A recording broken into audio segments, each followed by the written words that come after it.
Welcome back to everyone. कैसे हो आप लोग? आज हम लोग प्रोपोर्शन की पूरी स्टोरी को देखेंगे, जिसके अंदर हम लोग अलग अलग टाइप के प्रोपोर्शन, जैसे कंटिन्यूड प्रोपोर्शन होता है, मीन प्रोपोर्शन होता है, थर्ड एंड फोर्थ प्रोपोर्शन क्या होता है, इसे फाइंड आउट कैसे करते हैं, बेसिक से लेके और शॉर्टकट जिसे आप 4 से 5 सेकेंड 10 सेकेंड में आप सॉल्व कर पाओगे, जितना आपकी कैलकुलेशन फास्ट होगी उसके अकॉर्डिंग। क्लियर है? चलिए स्टार्ट करते हैं मोटिवेशन से। और मोटिवेशन में है कि क्लासरूम वो जगह है जहां से भविष्य की शुरुआत होती है। That means classroom is a place where the future begins. ये आप इस ऑनलाइन प्लेटफॉर्म को भी आप अपनी क्लासरूम समझकर पढ़े। जैसे आप स्कूल में अपने ट्यूशन में जाके पढ़ते हो, तो आप ऑब्वियसली वो सब कुछ सीख पाओगे, और वो भी घर बैठे बिना किसी एक्स्ट्रा खर्चे के। जो आप खर्च कर रहे हैं उसमें ही ये काम हो जाएगा, सिर्फ खर्च होगा तो आपका समय। तो स्टार्ट करते हैं लेक्चर को, और पहले डिस्कस करते हैं कि कंटिन्यूड प्रोपोर्शन क्या होता है। Three non zero quantities of same kind, ध्यान रखिएगा वो सेम काइंड का होना चाहिए, and in the same unit are said to be continued proportion if the ratio of the first to second is equal to ratio of second to third, right? यानी अगर कोई तीन नॉन जीरो क्वांटिटी ले लो, ए B और सी, तीनों non zero है, zero इसमें कोई भी नहीं है, या तो नेगेटिव या पॉजिटिव। ये तीनों कंटिन्यूड प्रोपोर्शन में कहे जाएंगे कब? अगर पहला और दूसरा का रेशियो हमेशा बराबर हो जाए दूसरे और तीसरे के रेशियो के। यानी इसे अपने वर्ड में बोले तो ए बाई बी जो है वो बी बाई सी के बराबर हो जाए। अगर ऐसा हो जाए तो हम इसे क्या बोलेंगे? कंटिन्यूड प्रोपोर्शन बोलेंगे। अब अगर मान लो कि दो तीन से ज्यादा क्वांटिटी क्या कंटिन्यूड प्रोपोर्शन में नहीं हो सकते? जी हो सकते। इसीलिए अगर आप जनरल तरीके से कंटिन्यूड प्रोपोर्शन को समझना चाहें, तो आप जितने चाहो उतने नॉन जीरो क्वांटिटीज को इस ऑर्डर में ऐसे ले लो, जितना लेना है ले लो। और ये सब कंटिन्यूड प्रोपोर्शन में कहे जाएंगे। इसकी सिर्फ एक शर्त ये होती है कि ऐसे आप इसे a by B divided by b by c is equal to c by d is equal to d by e, ऐसे करते जाओ। और ये अगर बराबर जितने टर्म इस चीज को फॉलो कर लेंगे, वो सारे अपने आप में कंटिन्यूड प्रोपोर्शन में आना शुरू कर देंगे। एग्जाम्पल के लिए जैसे 2, 3, 5 और मान लो b है। ये मैंने कहा कि ये चारों टर्म अगर कंटिन्यूड प्रोपोर्शन में है तो डी b का वैल्यू बता। तो अगर ये चारों कंटिन्यूड प्रोपोर्शन में होंगे तो 2/3 जो होगा वो 3/5 होगा, और 5/b जो होगा, ये सब बराबर होने चाहिए कि नहीं? जी बोलोगे हाँ बराबर होने चाहिए। या मान लो इनमें से अभी एक को हटा देते हैं, राइट? अभी एक को हटा देता हूं ताकि आप समझना में इजी होगी, है ना? तो यहाँ से आप क्या कैसे निकालोगे? तो यहाँ से b निकालने का तरीका क्या है? तो बोलोगे 3 इंटू बी, भाई सिंपल क्रॉस मल्टीप्लीकेशन, और 5 को 5 से करोगे तो 25। तो यहाँ से b का वैल्यू आ जाएगा 25/3। तो इस तरीके से आप क्या कर सकते हो कि अगर टर्म दिया गया है कंटिन्यूड प्रोपोर्शन में, तो कोई अननोन का वैल्यू इजीली फाइंड आउट कर सकते हैं। तो चलो यहाँ भी करते हैं कि क्वांटिटीज दिए गए हैं a, 2, 10 और b कंटिन्यूड प्रोपोर्शन में है, तो आपको a और b का वैल्यू फाइंड आउट करना है। चलो हमारे पास चार क्वांटिटी है, 2 है, 10 है, अच्छा इससे पहले a है, 2 है, 10 है और b है। ये चारों बोलता है कि ये कंटिन्यूड प्रोपोर्शन में है। क्या बोला गया है? कंटिन्यूड प्रोपोर्शन में है। ये ऐसी बात यहाँ पे कही गई है कि ये कंटिन्यूड प्रोपोर्शन में है। अगर ये कंटिन्यूड प्रोपोर्शन में होगा तो हमने क्या बताया था? इसे a/2 is equal to 2/10 is equal to 10/b, ऐसे हमेशा फॉलो करना चाहिए। अगर ऐसा फॉलो करेगा तभी एक कंटिन्यूड प्रोपोर्शन में होगा। तो बोलो जी। अब अगर आप पहले दो को सॉल्व करो तो देखो a/2 इज इक्वल टू 2/10 ऐसे लिख सकते थे, और जब क्रॉस मल्टीप्लीकेशन से इसे मल्टीप्लाई करोगे तो क्या मिलेगा? 10 into A is equal to 2 into 2 यानी 4। तो यहां से a का वैल्यू जो है वो 4/10 आ गया। और इसे सिंप्लीफाई करोगे तो 2 2 4 और 2 5 10, यानी यहां से जो a का वैल्यू मिला वो 2/5 यानी 2/5 ये मिल गया।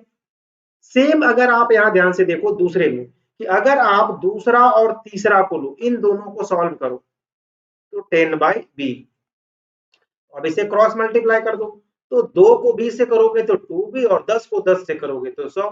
तो यहां से b का वैल्यू कितना हो जाएगा 100 और डिवाइडेड बाय 2, और 100 को 2 से डिवाइड कर दो तो कितना मिलता है b इज इक्वल टू यहां से 2 या 2 और 2 पच्चे 50, यानी b का वैल्यू जो है वो 50 के बराबर हो जाएगा। तो इस तरीके से आप क्या कर पा सकते हो, जो अननोन होते हैं उनका वैल्यू को बहुत इजीली फाइंड आउट कर सकते हो, और जैसा देखो मैंने यहाँ पे करके भी आपके सामने दिखाया है। क्लियर है? तो कभी भी ऐसे कंटिन्यू, जब भी कंटिन्यूड प्रोपोर्शन में बोला जाए, कोई भी 3 नंबर जब भी कंटिन्यूड प्रोपोर्शन में हो जाए तो हमेशा इस कंडीशन को फुलफिल करेगा। चलो एक और क्वेश्चन देख लो, है ना। अब यहाँ क्या है कि A square plus C square, A B plus C D, D square, ये तीनों है कंटिन्यूड प्रोपोर्शन में। तो आप प्रूव करके बताइए कि जो इसमें A B C D use हुआ है वो सब प्रोपोर्शन में होगा। और A B C D, A B C और डी ये प्रोपोर्शन में है, ये हमें प्रूव करना है। क्या मैं ये प्रोपोर्शन में ये प्रूव करना है। कैसे प्रूव करोगे मुझे बताओ। तो इसे प्रोपोर्शन में प्रूव करने के लिए आप क्या बोलोगे कि आपको पता था जब ये प्रोपोर्शन में होता तो बाहर बाहर वाले का गुना यानी a इंटू डी जो होगा वो b इंटू सी के बराबर होगा। प्रोपोर्शन की पहली क्लास में आप देखिए ये बताया था मैंने। और इसे अगर b को इधर लाके डिवाइड कर दो और d को इधर लाके डिवाइड कर दो तो भी, तो या तो ये दिखा दो या फिर ये वाला कंडीशन को दिखा दो। इनको सॉल्व करके तो बोल देंगे है प्रोपोर्शन में। तो चलिए फटाफट करते हैं। तो पहला है कि ये तीनों प्रोपोर्शन में कब होगा, अगर ये A square C square divided by A B plus C D is equal to A B plus C D divided by D square plus D square. ये इस कंडीशन को फुलफिल करेगा तभी ये कंटिन्यूड प्रोपोर्शन होगा। और दिया गया है कि कंटिन्यूड में इसे ऐसा लिख सकते हैं। अब इसे सिंप्लीफाई करेंगे और कोई ऑप्शन है नहीं, तो यहां से मिलेगा ए स्क्वायर सी स्क्वायर, यहां से मिलेगा बी स्क्वायर डी स्क्वायर, इधर से मिलेगा ए बी और C D, A B plus C D, और चूंकि ये यही सेम चीज है तो इसे पावर 2 हो जाएगा। तो अब इसे सिंप्लीफाई करके जल्दी से पहले बताओ, तो गुना करने आता है, एक करोगे तो क्या मिलेगा यहां से ए स्क्वायर बी स्क्वायर, फिर ए स्क्वायर को डी स्क्वायर से मल्टीप्लाई करेंगे तो ए square D square, C square को बी स्क्वायर से करोगे तो सी स्क्वायर बी स्क्वायर, और सी स्क्वायर को डी स्क्वायर से करोगे तो क्या मिलेगा सी स्क्वायर डी स्क्वायर। और राइट हैंड साइड में ए स्क्वायर, फिर आगे वाले टर्म का बी स्क्वायर, और 2ab होता है तो 2abcd। ये कैसे लिखा पता ना, a प्लस बी का होल स्क्वायर क्या होता है, कोई दो नंबर है और उसका पावर 2 लिखा हुआ है तो आप इसे पहले वाले का होल स्क्वायर प्लस दूसरे वाले का होल स्क्वायर बराबर, अच्छा, और प्लस 2ab ऐसा लिख सकते हैं। ऐसा लिखा जा सकता है, कोई डाउट नहीं है। चलो तो अब यहां से ये लिखा, अब देखो जो सेम टर्म है उसे कैंसिल कर लीजिए। तो ए स्क्वायर बी स्क्वायर था, सी स्क्वायर डी स्क्वायर, ये भी देखो सी स्क्वायर और डी स्क्वायर कैंसिल, इधर क्या बच गया है ए square D square plus C square B square, और माइनस इसको इधर ले आओगे 2abcd इज इक्वल टू 0, ऐसा लिख दिया मैंने। अब इसे ध्यान से देखो, ए डी का होल स्क्वायर सी डी का होल स्क्वायर माइनस 2abcd, इसे क्या लिख सकते थे हम लोग A D minus C B, A D minus C B इसका होल स्क्वायर बराबर 0, क्योंकि इसको खोलोगे तो यही बात मिलेगा। तो यहां से क्या लिखोगे कि जो A D minus C B है वो 0 हो जाएगा, क्योंकि दो नंबर का स्क्वायर 0 होता है मतलब वो नंबर भी 0 रहा होगा। तो यहां से A D is equal to C B आ जाएगा, और यही A D is equal to C B हमें प्रूव करना था और ये मिल गया। इसका मतलब क्या हो गया कि ए बी सी डी जो है वो प्रोपोर्शन में है। क्लियर है? चलिए अब दूसरा अगला टर्म है जिसे कहते हैं मीन प्रोपोर्शन। क्या बोलते हैं? Mean proportion. तो मीन प्रोपोर्शन क्या होता है? मीन प्रोपोर्शन जो है कंटिन्यूड प्रोपोर्शन का स्पेशल केस है। और क्या कहता है कि अगर कोई दो नंबर दिया गया ए और सी, कोई दो नंबर है, और दोनों क्या है, अलग अलग है और धनात्मक है, भिन्न धनात्मक है, शून्य से अलग होना चाहिए, वो शून्य यानी जीरो से अलग होना चाहिए, यानी नॉन जीरो होना चाहिए। तो ये दोनों जो होंगे, इनके बीच में कोई नंबर लाई करेगा, वो इनका क्या कहलाता है, मध्य अनुपात कहलाता है। ये उनका क्या कहलाता है, मध्य अनुपात कहलाता है। लेकिन कब, जब ए बी सी तीनों क्या हो जाए, कंटिन्यूड प्रोपोर्शन में हो जाए।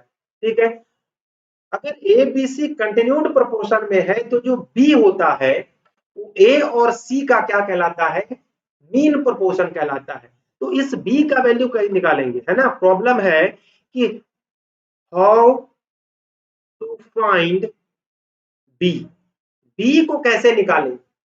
तो बी को निकालने का, अगर ये तीनों कंटिन्यूड प्रोपोर्शन में होता है तो हम इसे ऐसा लिख सकते हैं, A by B is equal to B by सी।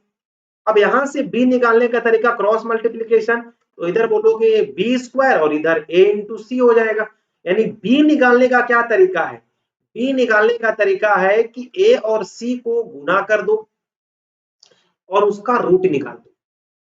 बस डेफिनेशन याद रखिएगा मीन प्रोपोर्शन का, कि ए बी सी ये कोई तीन नंबर है और तीनों अगर कंटिन्यूड प्रोपोर्शन में है, क्या है, कंटिन्यूड प्रोपोर्शन में है, तो बी को ए और सी का मीन प्रोपोर्शन कहेंगे। समझ में आया, हाँ। और बी निकालेंगे कैसे, ए और सी को गुना करके और उसका रूट करके। क्लियर है बात, मैंने पूरा तरीका बताया। अब जल्दी से फाइंड करके बताइए मीन प्रोपोर्शन, है ना, किसके किसके बीच का, 6.25 एंड 0.16 का मीन प्रोपोर्शन निकाल के बताइए। तो अभी मैंने क्या बताया कि यहाँ पर ए का वैल्यू दिया गया है 6.25 और सी का वैल्यू दिया गया है 0.16। तो मैं बी निकालने का क्या तरीका मैंने बताया था, ए इंटू सी का रूट, और ए आपको गिवन क्या है यहाँ पे 6.25 इंटू सी दिया हुआ है 0.16। अब इसका रूट निकालने के लिए स्क्वायर रूट तरीका मैंने बताया था कि अगर दो नंबर गुना में है और उसका रूट निकालना है तो इसे आप अलग अलग ऐसे निकाल सकते हैं, इसको अलग अलग ऐसे और इसका जब निकालोगे आप तो कैसे निकलेगा, इसका निकालोगे तो 25 यानी इसका निकलेगा 2.5 और इसका निकालोगे तो कितना निकलेगा 0.4 और 25 को जब 4 से गुना करोगे तो क्या मिल जाएगा 100, बट जीरो लगेगा, एक दो के बाद दशमलव, यानी यानी जो बी का जो वैल्यू मिला वो क्या मिल गया 1, और 1 यानी 6.25 और 0.16 का जो मीन प्रोपोर्शन होगा वो 1 के इक्वल होगा। समझ आया, एक रूल याद रख लीजिएगा, ये स्क्वायर रूट का एक सिंपल सा नोट करके कि सिंप्लीफाई करने में किन चीजों का रिक्वायरमेंट पड़ेगा। तो पहला क्या है आपका कि रूट अंडर ए और रूट अंडर बी, इनका अगर आपको निकालना है तो आप इसको पहले अलग अलग निकाल लो और उसको मल्टीप्लाई कर दो। और अगर मान लो कि ऐसा डिवीजन के फॉर्म में है तो कैसे करोगे, तो पहले ऊपर वाले का निकाल लो और नीचे वाले का अलग से निकाल के डिवाइड कर दो। अब दोनों एक साथ रहे तो जैसे a बाई बी और c बाई डी, तो क्या करोगे, तो इसे आप root under a divided by root under b into root under c divided by root under d, ये चीजें याद कर लो ताकि आप कभी सॉल्व करो तो बहुत आसानी से इसे यूज कर पाना। क्लियर है, चलिए ठीक है। अब नेक्स्ट और दो तीन क्वेश्चन है, इनको जरा कर लो, है ना। मीन प्रोपोर्शन निकालना है, नंबर दिया है, चलो ये वाला आप करना, इसको मैं करा देता हूँ, ठीक है, 2 मैं करा देता हूँ। तो यही है, करना कुछ नहीं है, आपको पता है इसे मल्टीप्लाई करना है सिर्फ, कि हमें बी का वैल्यू निकालना है, मीन प्रोपोर्शन होता है, तो ये a minus B into A cube minus A square B. बस देखो, अगर आपका ऑब्जर्वेशन ठीक है तो कैलकुलेशन से बचोगे और नहीं है तो फंसोगे, यही बात है। अब यहां से कुछ कॉमन निकल रहा है ए स्क्वायर, तो ए स्क्वायर निकालो इनसे टर्म से तो बचेगा ए माइनस बी। अब इसका रूट निकालोगे तो ए माइनस 2 बार है तो एक ए माइनस बी बाहर निकलेगा और बी स्क्वायर ए स्क्वायर में से एक ए बाहर निकलेगा, तो सिंपली बी का जो वैल्यू है ये मिल गया आपको मीन प्रोपोर्शन। पहले वाले का करोगे तो सेम तरीका है, दोनों को गुना करोगे तो गुना करने पर कुछ बचेगा उनका फिर निकाल दोगे। क्लियर है बात, चलिए अब अगला एक और क्वेश्चन है। चलिए ये बढ़िया क्वेश्चन है, प्रूफ करने वाला है कि प्रूफ करिए कि अगर P जो है वो सॉरी क्यू जो है वो मीन प्रोपोर्शन है पी एन आर का, यानी जो क्यू स्क्वायर होगा वो पी आर का बराबर होगा। क्यों? क्योंकि क्यू मीन प्रोपोर्शन होता है किसका, पी और आर का। पी और आर का मीन प्रोपोर्शन क्यू कब होगा, जब, याद है ना अभी मैंने बताया था कि P by Q is equal to Q by R, और जब इसको सॉल्व करोगे यानी P by Q is equal to Q by R होगा, तभी ये कंटिन्यूड प्रोपोर्शन में होता है। वैसे तो मीन प्रोपोर्शन बोल दिया, मीन प्रोपोर्शन बोल देता है तो कैसे निकलता है, सिंपल वही तरीका है बी को कि क्यू ऐसे इसका स्क्वायर इसका रूट अंडर पी आर के बराबर होगा। चलो अब इसका यूज करके इसे बराबर दिखाना है, तो बराबर दिखाने का एक आसान तरीका है कि आप आरएचएस को सॉल्व करते हुए एलएचएस ले आओ, या एलएचएस को सॉल्व करते करते आरएचएस ले जाओ, या कुछ आरएचएस को सॉल्व करो कुछ एलएचएस को सॉल्व करो और दोनों को बराबर कर दो, या फिर इस कंडीशन का यूज करते हुए इतना ले आओ। तो जो आपको आसान लगता है, जो करना ज्यादा आसान है वो काम किया जाता है। यहाँ डेटा कह रहा है कि आरएचएस एलएचएस पहुंच जाए और एलएचएस से आरएचएस पहुंच जाए, यही डेटा कह रहा है। ठीक है, तो आप क्या कर लो यहाँ से कि P Q plus Q R plus P R के जगह पे क्यू स्क्वायर यूज कर लो और पावर 3 कर देते हैं। ऐसा कैसे लिख दिया मैंने, क्योंकि जो पी आर है वो क्यू स्क्वायर के इक्वल है, ऐसा गिवन है। चलो अब यहां से सब तीनों में से क्यूब अगर इसको ऐसा भी तो लिखा जा सकता है, P प्लस क्यू और प्लस आर, देखो यही बचेगा क्या, इसका क्यूब। और एक बात अभी तुरंत मैंने बताया कि दो नंबर का क्यूब अगर ऐसे दिया गया है तो आप इसे अलग अलग नंबर के क्यूब में लिख सकते हो। तो लिखो, इसे क्यू का पावर 3 लिख सकते हो into P plus Q plus R का पावर 3। ये कैसे लिखा होता है ना, सबसे क्यू को, इसमें भी इस टर्म में भी क्यू है, इसमें भी क्यू है, इसमें भी क्यू है, कॉमन निकाल दिया और इसको रीअरेंज कर दिया है। तो अब जरा सा एलएचएस की ओर आते हैं, किधर, एलएचएस में जरा आओ। आरएचएस में हमने यहां तक सॉल्व किया है, अब एलएचएस में आओ। एलएचएस में क्या है, पी क्यू आर ऐसे मिला और P plus Q plus R का पावर 3 है। इसको पी आर को हम लोग लिख सकते हैं क्या, क्यू स्क्वायर, और एक क्यू ऐसे रहने दो और यहाँ लिखो P plus Q plus R का पावर 3। ऐसा क्यों लिखा, क्योंकि क्यू स्क्वायर जो है वो पी आर के बराबर है। इसे क्यू का पावर 3 कह सकते हो और इसे P plus Q plus R लिख सकते थे।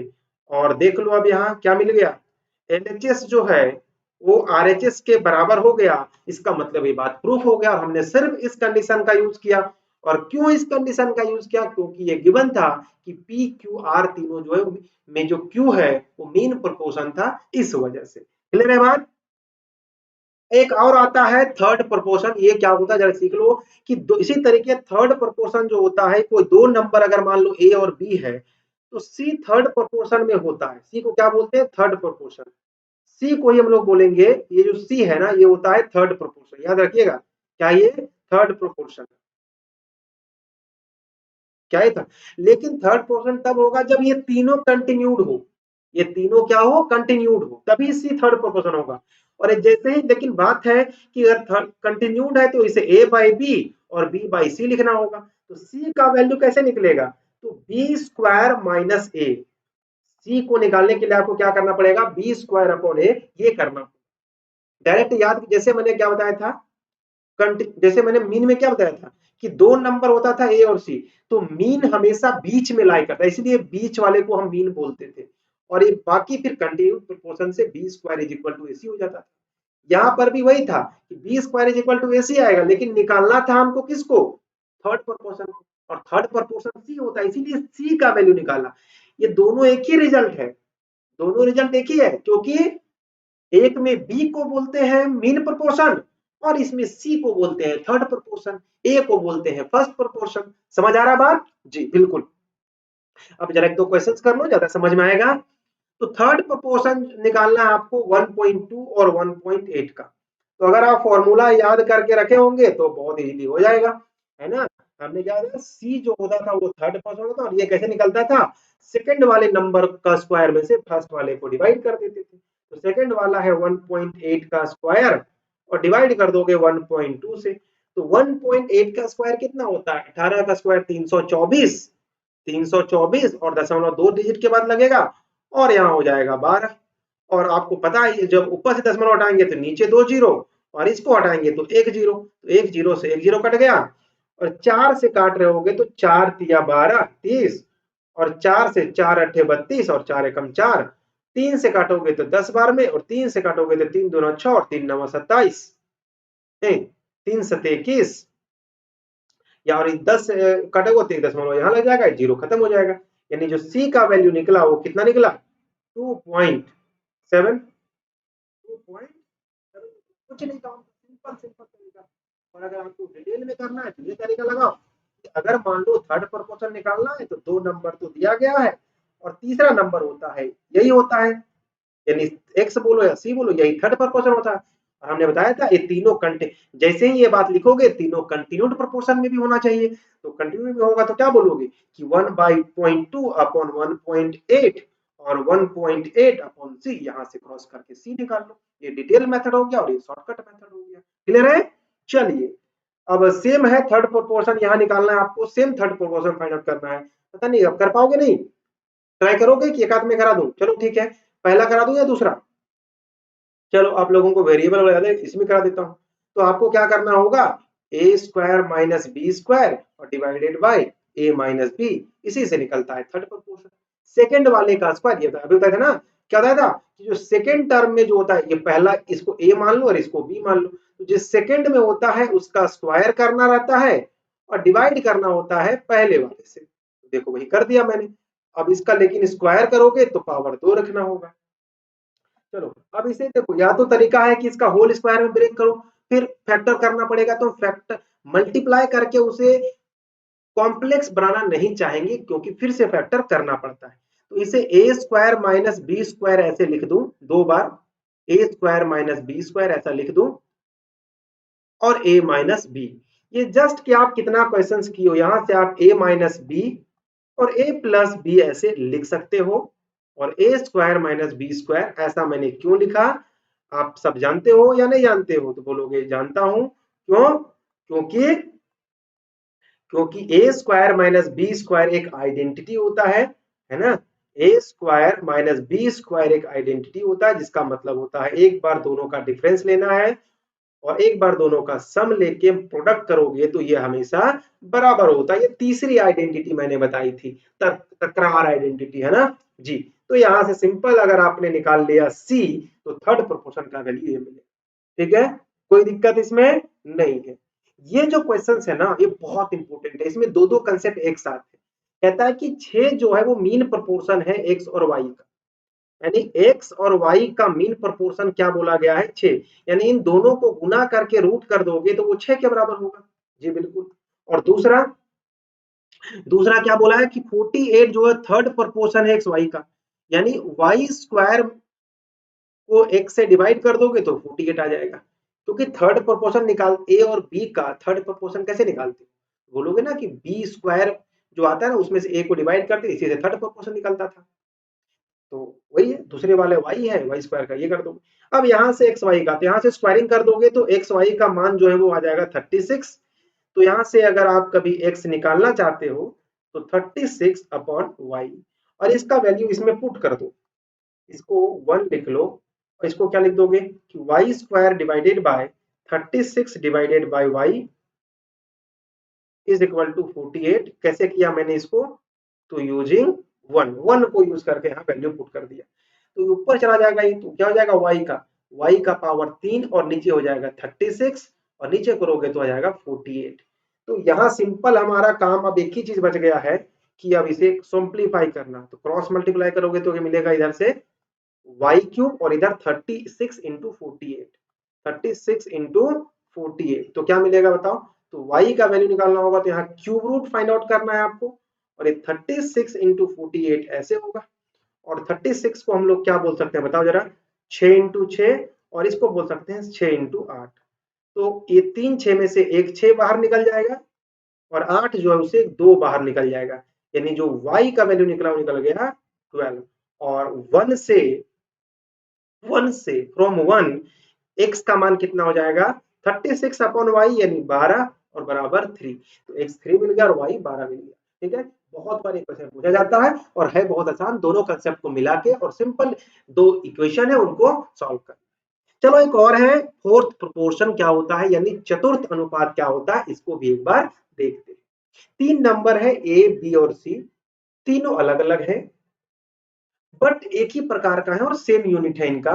तो डी को जो है इनका चतुर्थ अनुपात बोलेंगे, यानी चतुर्थ प्रोपोर्शन बोलेंगे अगर वो इस कंडीशन को फुलफिल करेंगे। ठीक है, इस कंडीशन को फुलफिल, ए बी सी और डी। इसमें देखो, इसमें डी को हम लोग क्या बोलते हैं, फोर्थ प्रोपोर्शन। क्या बोलते हैं इसे, फोर्थ प्रोपोर्शन। तो फोर्थ प्रोपोर्शन डी को बोलेंगे हम लोग, और इसे निकालेंगे कैसे, ये कंटिन्यूड में नहीं होता है, ये क्या होता है, ए टू बी जो होगा और सी टू डी बराबर होता है। ठीक है, यानी यहां से A by B is equal to C by D, और यहां से डी निकालोगे तो क्या मिल जाएगा, जो है वो बी इंटू सी, और डिवाइड कर दोगे ए से। तो यानी 3 नंबर आपको दिया हुआ रहेगा ए बी सी अगर दिया हुआ रहा है आपको, और बोले इसका चतुर्थ अनुपात क्या होगा, तो आपको डी होता है। डी निकलता कैसे है, लास्ट वाला 2 नंबर जो उसको गुना करके और पहले वाले से उसको डिवाइड कर देना है। क्लियर है, चलिए एक आध सवाल देखते हैं और इसे समझते हैं। फोर्थ प्रोपोर्शन, तो 3 नंबर दिया गया है, 3, 6 और 4.5, इससे निकालना है आपको डी, और मैंने डी निकालने का तरीका बताया था 6 इंटू 4.5 और डिवाइडेड बाय 3। तो 3 से काटोगे तो 3 एकम 3 और यहाँ 1.5 आएगा। तो d इज इक्वल टू 15 छक्का 90, यानी 9.0 ये मिल गया हम लोगों को। क्लियर है, चलिए एक और लास्ट का एग्जांपल आज का है कि फाइंड द फोर्थ प्रोपोर्शन, चौथा प्रोपोर्शन फाइंड आउट करना है इसी में। तो चलो हम एक क्वेश्चन को सॉल्व कर देते हैं। चलो क्वेश्चन नंबर 2 ही मैं करा देता हूं, पहला तो आसान है। 3a 6a स्क्वायर और 2ab स्क्वायर को निकालना है। तो आपको पता है डी ही क्या होता है, फोर्थ प्रोपोर्शन होता है। जो प्रोपोर्शन निकालना है उस जगह पे उस वैल्यू को लिखो और उसका वैल्यू निकाल लो। तो कैसे निकालोगे बताओ, तो इसको निकालने का तरीका ये होता है कि डी जो निकलता है वो अभी मैंने तरीका बताया था कि लास्ट वाले 2 नंबर का गुना 2ab स्क्वायर और डिवाइड कर देना है पहले वाले से। तो ए से तो एक एक कट जाएगा और 3 से ये 2 बार में कट जाएगा, तो ऊपर में क्या बच गया, 2 2 जा 4 और a स्क्वायर b स्क्वायर, है ना। तो ये आपका मिल गया क्या, वो चतुर्थ निकल गया, यानी इसका फोर्थ प्रोपोर्शन निकल गया। सेम तरीके से आप वन को बनाओगे और देखना बनता है या नहीं। और इस तरीके से आज हम लोग अलग अलग टाइप के प्रोपोर्शन को कंप्लीट कर चुके हैं। आई होप ये लेक्चर आपको बहुत पसंद आया होगा। अपने दोस्तों के साथ इस लेक्चर को शेयर करिए, अपने परिवार वालों के साथ शेयर करिए, ज्यादा से ज्यादा लोगों को भेजिए ताकि हर लोग इस चीज को सीख पाए। यहाँ पूरा वीडियो हम लोग जो है वो बनाएंगे, दोनों लैंग्वेज में होता है। आप इसे हिंदी में, इंग्लिश में, हर एक लैंग्वेज में आप इसे क्या कर सकते हो, समझ सकते हो। दूसरी इंपॉर्टेंट बात है कि यहाँ पे पूरा का पूरा लेक्चर होगा, एक भी सिलेबस छूटेगा नहीं, हर एक टॉपिक यहाँ कवर होगा ताकि आप मैथ्स को 0 से ऊपर तक सीख सकते हैं। ठीक है, तो आप इतना टाइम तक देखे हैं इसके लिए थैंक यू सो मच। अपने परिवार का ध्यान रखिए, अपना ध्यान रखिए, अपने सोसाइटी का ध्यान रखिए और एक बेहतर दुनिया की कल्पना कीजिए। तब तक के लिए थैंक यू, मिलता हूँ अगला वीडियो में। ठीक है।